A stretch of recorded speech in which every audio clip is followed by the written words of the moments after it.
Nagla-laminated na sila dito. Okay. Yan, yung mga takip na lagyan na ng formica. Yan, yan na. Tapos stick na lang natanggalin yan. Check na natin yung drawer.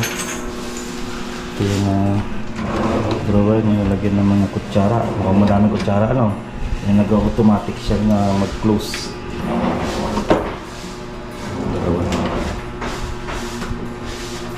Yan, oh. And then yung lalagyan ng mangko, no? Yan, sa mangko niya. And then sa kanilang plato, yan na rin. Okay. And then nilagyan additional na mangko rin, binababa na lang natin para baka may mas malaki ilagay. So, and then ito naman sa baso, mayroon naman na drain na nga sa tubig niya. Sa baso naman niya, sa ilalim niya. Pasok naman sa baso niya. Okay. Okay. Tapos yung ating shock. Bis yung hinges natin, smooth din yung hinges na binili natin. Ayan, hindi mahirapan yung ating console hinges.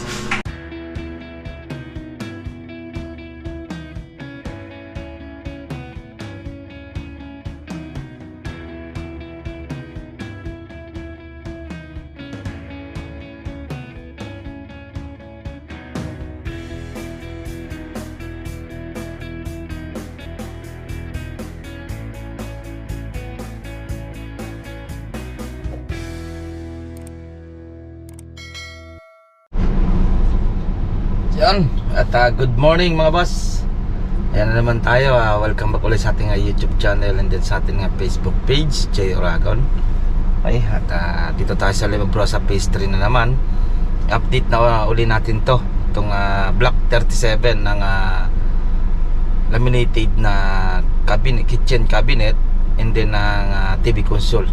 At piniprepare na ng pagpipintura ng ating TV console. Okay, tara, samahan nyo ako at check natin yung Block 37. Let's go.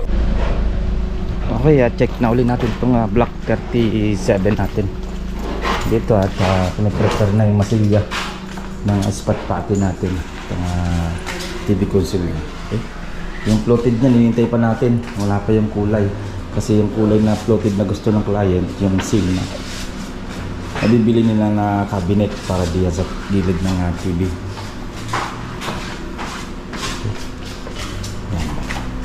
Sa storage naman, same din. Ayan, sa outlet ng TV. Hanggang dyan pa naman ang TV niyan. Then saksakan sa ilalim. Then dito, yan din. Prepare na rin ng masilya. Pagpinturahan na rin yan. Ayan, at nagla-laminated na sila dito. Okay. Yan, yung mga takip na lagyan na ng formica. Ayan, lagyan na. Tapos stick na lang natanggalin yan. Okay na. Yung drawer, pull out basket at drawer natin para nilagyan ng mga plato. Hindi na yan, okay na. Nilagyan ng laminated na rin. Ito na nilalagyan. Naka-glossy lang yung makita mong nilagay natin sa loob para madali linisin. Puti para malinis. Din yung takip niyan, ito yung mga takip niyan. Check na natin yung drawer. Ito yung drawer na nilagyan ng mga kutsara. Mukhang madaming kutsara, ano? Yung nag-automatic siya na mag-close.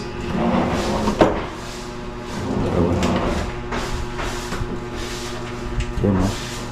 And then yung lalagyan ng mangko, no? Yan, sa mangko niya. Yan. And then sa kanilang plato, yan na rin. Okay. And then nilagyan additional na mangko rin, binababa na lang natin para baka may mas malaki ilagay. So, and then ito naman sa baso, mayroon naman na drain na nga sa tubig niya. Sa baso naman niya, sa ilalim niya. Pasok naman sa baso niya. Okay. Yan. Okay. Yan. Tapos yung ating shock. Is yung hinges natin, smooth din yung hinges na binili natin. Ayan o. Hindi mahirapan yung ating console hinges. Same din dito. Ito, wala na tayong nilagay. I-adjust na lang yung mga tab na. Hindi mo lang naman yan. Kasi gawa ng ano yan, P-trap. Para sa natin, nabati. Ito, pinakabitan na yung formica niya. Kaya may puti na. Para malinis. Yan. Okay, bayan next week. Halos tapos na tayo dito. Next week. Mukhang wala nang i-add si client dito. Okay na. Natagalan tayo. December 5 pa natin ito binuksan eh. Ito yung unit niya. Ano na ngayon? August 2. August 2 na ngayon. December, January, February, March, April, May, June, July, August, 8 months. Hindi naman kasi natuloy-tuloy yung gawa nito mga boss. Kumbaga, tingi-tingi lang. Ito muna yung interior. And then, nag-extend tayo. Yan. Kaya hindi natin binagsakan din ng maraming tao dahil yung budget ito, tingi-tingi din. At least, natapos na rin naman. Diba?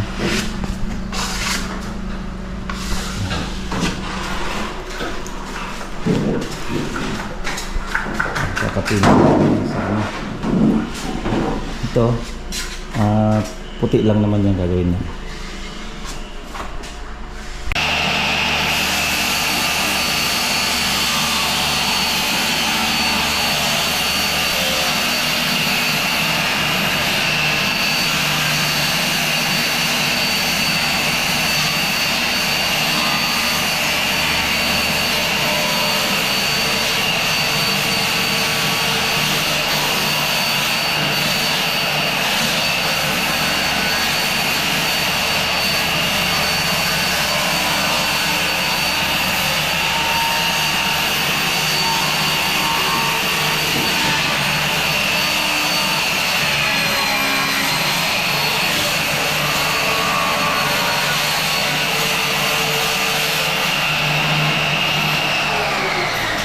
Yan mga boss, yan ang ating kunting pasilip dito sa Block 37. At by next week, tapos na tayo. Kapag-clear na ulit tayo. Then yung mga lilinisin ulit natin yan bago turnover natin. Yung mga bato, tanggalin natin para malinis. May tapunan naman doon sa dulo.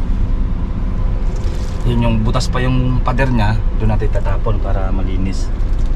Clear na ulit tayo nito. At retouching na naman tayo sa mga wall. Hindi natin maiwasan, ganyan talagang trabaho. Pag hindi pa natapos ang mga alikabok, clear na natin. At lilinisin na lang naman yan. Tapos retouching. Okay mga boss, yan na. At next update natin, tingnan natin kung makakapag-upload tayo bukas araw ng Sabado. Payday natin bukas, edi try natin makapag-upload para palipad tayo ng drone. Kung maganda panahon bukas, try natin makapagpalipad ng drone. Okay, hanggang dito na lang at ingat-ingat tayo. At bye-bye. Ito pong J Uragon Vlog, napakaganda po ng channel na ito, no? Tungkol po ito sa construction. Actual construction po ang channel na ito, no? Pag pinanood nyo po ito, panalo po kayo sa channel na ito. Napakaganda po ng mga video niya. Lalo na pong magaganda, no, yung mga iba't ibang design niya. Kakaiba po yung mga iba't ibang design niya sa mga kisame. Subukan nyo pong panoorin J Uragon Vlog na ito. Matutuwa po kayo pag pinanood nyo po yung mga video niya. Maraming salamat po.